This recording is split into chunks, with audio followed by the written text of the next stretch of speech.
Vitthalwadi police स्टेशनच्या हद्दीमध्ये Mahatma Phule colony Subhash टेकडी येथे दिनांक 1 डिसेंबर 2024 रोजी दुपारच्या 12:30 वाजण्याच्या सुमारास कदम फॅमिलीतील एका महिलेने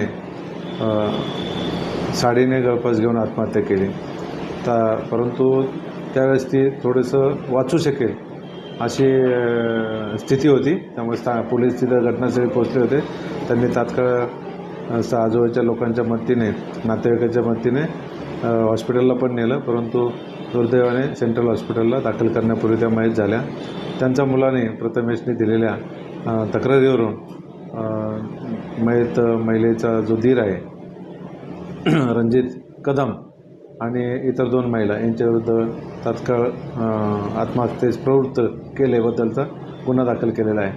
त्यांच्यामध्ये जे राहती खोली आहे, जागा आहे, घर आहे, त्याच्यावरून वाद आहे आणि त्या वादातून बऱ्याच वेळा त्यांची भांडणं झालेली आहेत आणि ज्या दिवशी त्यांनी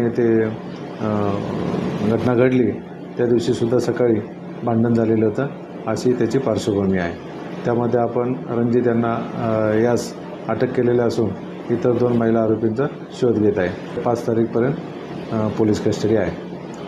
आपले पोलीस स्टेशनचे API गायकवाड साहेब त्याचा पुढील तपास करत आहेत. या घटनेच्या अनुषंगाने सर्व आपल्या विठ्ठलवाडीच्या रहिवाशांना, विशेषतः माता भगिनींना, मुलींना नम्रपणे आवाहन करत आहे की कोणतीही गोष्ट, आपला जीव सगळ्यात महत्त्वाचा आहे.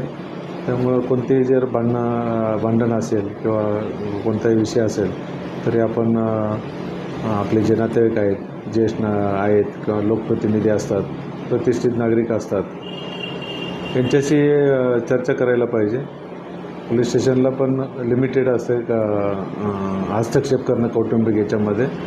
त्यामुळे एकदम टोकाची भूमिका न घेता काही काल जाऊन द्यायला पाहिजे आणि त्यावरती निश्चितपणे पॉझिटिव्ह असा दुसरा पर्याय निवडला पाहिजे.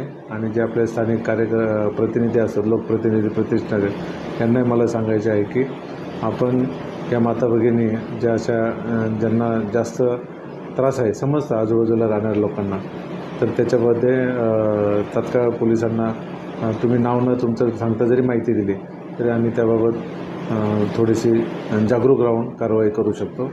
महिलांवर अत्याचार होण्याचं प्रमाण या दृष्टीने आपण कमी करण्यासाठी समाजातील प्रत्येक घटकाने पुढे येऊन मदत केली पाहिजे. आम्ही विठ्ठलवाडी पोलीस स्टेशनचे पोलीस अधिकारी, अंमलदार यासाठी सदैव तयार आहोत. आपण यामध्ये सहभागी व्हा. जय हिंद. कोणार्क, अपना शहर, अपनी बातें.